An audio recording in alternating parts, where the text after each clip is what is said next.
এই তো সারাটা দিন তো যেমন তেমন চলে গেছে, কিন্তু যেই সন্ধে হয়েছে অমনি টেনশানে পড়ে গেছি ছেলেকে এখন কি খাওয়ানো যায়, কেন ও কোনো কিছুই খেতে চাইছে না। যেটাই বলছি এটা খাবি ওটা খাবি, না না। তো চলো একটা আইডিয়া বার করেছি যে এটা রেডি করে বানাবো, তো চলো তোমাদের সাথে সেটা শেয়ার করব। তার আগে দেখে নাও অনেক কী করছে। এই যে প্রচণ্ড বায়না ধরেছে আমি নামবোর্ড খেলবো, নামবোর্ড ক্রামবোর্ড তো বলতে পারে না। তো এই ছোটোটা দিয়েছি, এটা হবে না, ওর বড়টাই প্রয়োজন হবে। তো চলো তার আগে তোমাদের দেখিয়ে নিই। এই যে এরকম দুটো বাদাম আর দুটো খেজুর এইভাবে করে জলে ভিজিয়ে রেখেছি, এটা 30 মিনিট ভিজিয়ে রাখতে হবে। আর কিছুটা পরিমাণে সুজিও আমি ভিজিয়ে রেখেছি। তো এটা জলে না ভিজিয়ে না দুধে ভিজিয়ে রাখলে সব থেকে বেশি ভালো হবে। এটাও 30 মিনিট ভিজিয়ে রাখতে হবে। এই যে এই নর্মাল সুজি যেটা দোকানে কিনতে পাওয়া যায়, তো আমি গণেশের যে সুজিটা আছে সেই সুজিটা নিয়েছি, সেটাই তোমাদেরকে দেখালাম। দেখো তারপরে এমন বায়না, আমার দুটো ক্রামবোর্ডই ওকে বার করে দিতে হলো। এখন ক্রামবোর্ডগুলো নিয়ে খেলা করবে আর আমি ওর জন্য খাবার বানাতে যাবো। সব সাজাচ্ছ? ক্রামবোর্ড খেলা হচ্ছে এই ঠান্ডার মধ্যে। ওর এটা বাবা দেব, এই দুটো দুটো বাবা আর সে দেব দেব, এই দুটা বাবা এসে তো দেখলেই তো বন্ধুরা, গল্প দেখি একা একা গল্প করতে করতে ব্যস্ত। আর আমি এখন চলে যাই খাবারটা রেডি করতে। তো চলো 30 মিনিট মতো ভিজিয়ে রেখেছিলাম। দেখো এখন এই জলটা না আমি ঝরিয়ে ফেলে দেবো। যদি এটা দুধে ভিজিয়ে রাখতাম ভালো হতো, সেটা ফেলতে হতো না।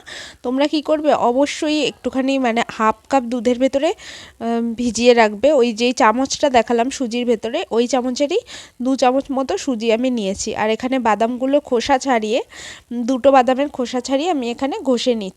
আর যাদের বাচ্চারা মানে চিবিয়ে খেতে পারে বাদাম খেজুর, তাদের তো কোনো টেনশানই নেই, তাদের ঘষতে হবে না, তারা একদম কুচি কুচি করে কেটে দিয়ে দিতে পারো। আর খেজুরটাও আমি ঘষে নিচ্ছি। খেজুরের ওপরে যে পাতলা খোসাটা থাকে না, ওটা কিন্তু অবশ্যই ফেলে দিতে হবে, নাহলে মুখে বাদলে বাচ্চারা দেখবে একদমই খেতে চায় না।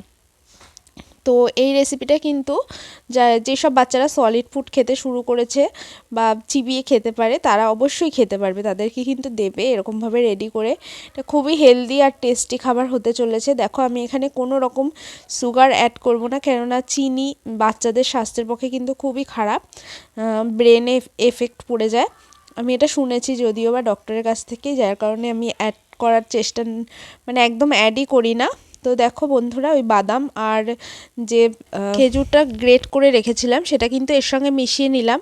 তার মধ্যে আমি এখানে কিছুটা পরিমাণে কাঁচা দুধ, যে গরুর দুধ হয়, সেটা দিয়ে দিলাম। আর যদি তোমরা গরুর দুধ না খাও, তারা কিন্তু অবশ্যই মানে যে প্যাকেটের দুধ হয় বা ফর্মুলা মিল্ক, সেটাও গুলিয়ে অ্যাড করে নিতে পারো। আর এর ভেতরে না আমি সামান্য একটুখানি আটা অ্যাড করেছি। তো এটা কিন্তু অপশনাল, যদি আটা অ্যাড করতে না চাও তাহলে শুধু দুধের ভেতরে সুজিটা ভিজিয়ে রাখবে, তারপরে কিন্তু এটা বানিয়ে নিতে পারবে। যেহেতু একটুখানি রানি হয়ে গেছিলো, যার কারণে কিন্তু আমি আটা অ্যাড করেছি। আটা কিন্তু হেলদি, গমের আটা, একদমই ময়দা এখানে অ্যাড করা যাবে না।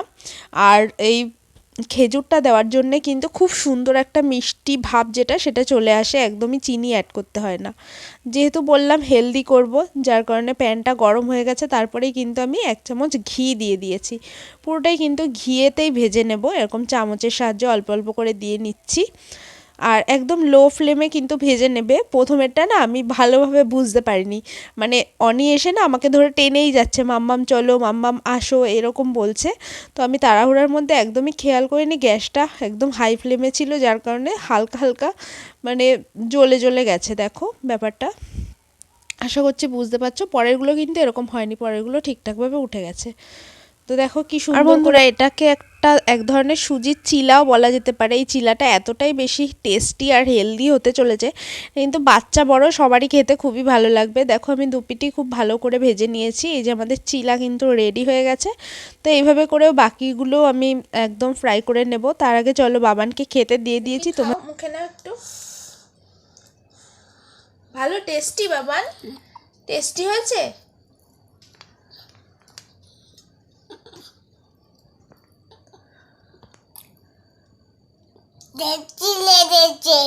টেস্টি লেগেছে, ওলে বাবালে, খাও তুমি। হ্যাঁ তো আমার ছেলের কাছ থেকে রিভিউটা তো শুনে নিলে যে কেমন হয়েছে। আর বাচ্চারা যখন খাবার খেয়ে বলে যে টেস্টি হয়েছে তখন কিন্তু ভীষণ আনন্দ হয়।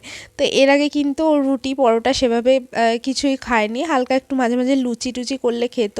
তো আজকেরগুলো বেশ ভালোই খেয়েছে। আর দেখো এইভাবে করে ছোট ছোট করেও আমি বানিয়ে নিয়েছি। আর এটা কিন্তু আমি ওকে একটু একটু করে জ্যাম দিয়ে খাওয়াবো, মিক্স ফ্রুট জ্যাম যেটা আছে সেটা ওকে দিই, বেশ ভালোই লাগে। কেমন লাগলো জানি।